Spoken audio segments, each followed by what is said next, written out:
My name is Keith Claycamp, and for my report, I read Reality Based Leadership by Cy Wakeman. In my presentation, I'll be covering some information about the author, the main key messages of the book, some conclusions to take away, and I'll be showing the references that I had at the end. Cy Wakeman is a very prominent leadership coach in the industry, and she started off leading a team through a bunch of changes in the healthcare industry. And you can see this experience through the anecdotes of all the people she's coached and her own personal experiences. And she founded a leadership coaching company called Reality Based Leadership, also named after the book. And basically, the whole point of her approach is having no nonsense rules for navigating the workplace, getting rid of drama, and striving for action and results. The first key message of the book is finding peace at work. At times we can get stressed out, we can lose our, message, and we can get away from the plot because the whole point is making sure that work gets done in a profitable way and we execute. So, in order to avoid getting stressed out, we have to know that meaning comes from within. If our mindset is something we can control, and changing that allows us to get past the drama and to focus on producing. So you want to make sure that, if you have a conflict, we have a tendency to create a whole story in our head.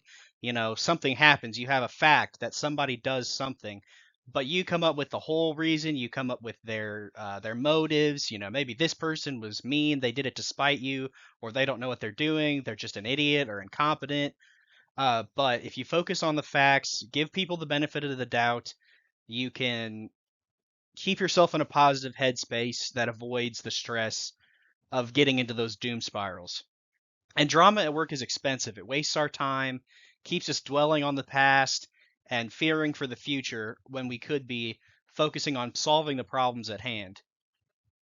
Our story is what we have. If somebody from sales gives you a report and you're in fulfilling and it doesn't match what you thought it should be, you can be spiteful, send it back to them, think, oh, they're lazy, or you can think, wow, the sales team did such a good job, that they're making so many sales they forgot to fill this out, so I can help them and ship another unit.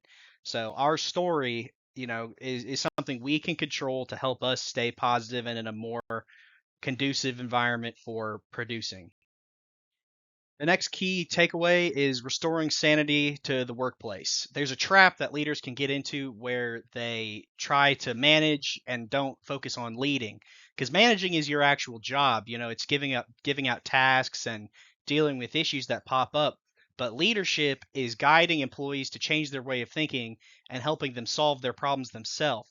So when you focus on leading instead of managing, your people become more self-sufficient, more confident, and more productive. If somebody comes into your office, one of Cy's main takeaways is that you always focus on the person in front of you. They might be accusing somebody of doing something or not standing up to their part of the bargain, but if you focus on how that person can solve their problems, like going back to that sales issue, it's like, how can I help the sales team get that information better? How can I help myself get that information? Instead of focusing on they didn't do what they wanted to do, they're just complaining. It's not really helpful, but you can focus on how that person, comes up with strategies to deal with their issues. And you want to make sure that everybody knows what's expected of them and they stay accountable to their own tasks. And basically, in order to make it collaborative, you give everybody, you help them come up with ways that they can go forward, have them write it down, and follow up on it, make sure that they've accomplished what they wanted to do and that it's working for them. Another takeaway is, when you're leading, there's plenty of people that aren't going to want to do it. They're going to fight you along the way. Maybe they had a useful skill set back in the time, but changing conditions had led them to be kind of obsolete. All these people are going to be resistant, and you should try and help them get out of that mindset. But there's a lot of people that you're never going to change, and you should focus on the people who are following the practice you want and have you want them to be common in the workplace. If you focus on those people, giving them praise, you can kind of generate a culture where people see, oh, I give attention and feedback to the people doing the right thing. Like they're solving their problems proactively, they're avoiding drama, they're being productive, all of these useful traits. And basically you're going to get feedback from these people, and you're going to give it back to them. You have to make sure that you don't make it personal. You guide them to come up with their own ways to improve. And if somebody gives you feedback, take it gracefully and try and be better because of it. Don't get mad or you feel criticized. So one thing she stresses in her book is that we can't avoid change. It's something that happens all the time, and we've dealt with a lot of it lately. If it's the pandemic, if it's international wars, whatever, change is something we all have to go through. I mean, there can be layoffs and total changes in leadership, and this can stress people out and make them avoid work, and they get stuck worrying about it when change really is an opportunity. And if you get your team on board with that idea and have them all clear on what the path is ahead of you, you can succeed during a change, and it can really lead to a great outcome, as long as you can focus on the fears people have and come up with ways that you can solve the problems, because that gets people away from, oh, that I'm going to get laid off, I'm going to get fired. But you can say, okay, well, if you think you're going to get laid off, let's make a resume. Let's focus on doing our best during this time of transition, so that the company sees that, and people around us get notice our efforts, because if you do your best, people notice. And if you produce results, you may not be in the right position, or they not be the right company for you, but you can succeed in spite of that, and gain a lot of useful skills through a change.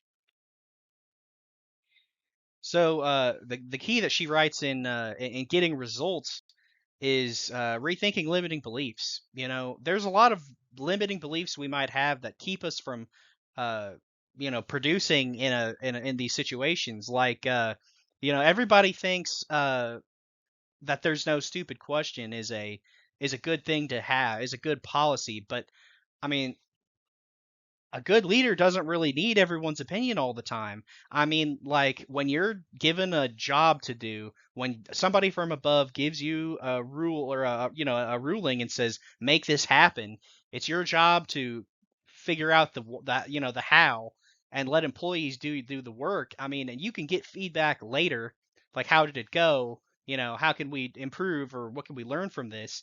But if you're stuck trying to be right in the moment, like, oh, why didn't they ask me how to do this? I would have known better. It keeps you from actually solving the problem and enacting the plan. And employees, think about like, why me, why this? But you can change the narrative to like, how can we overcome this, or what can we do to avoid this, or to succeed in spite of it.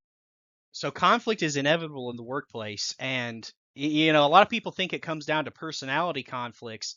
Everybody's either a jerk or an idiot. Cy says that it's like in your commute to work, everybody slower than you is an idiot, and everybody faster is a jerk. But if that truly is the case, you can't solve any of those problems, because you can't make people stop being idiots or being jerks. So her reworking of the problem is that most of the time when there's conflict, it's not personality that's the issue, it's ambiguity. So, people don't know what they're supposed to be doing, they don't know the goals. They can't, they could be working against each other and they wouldn't even know it.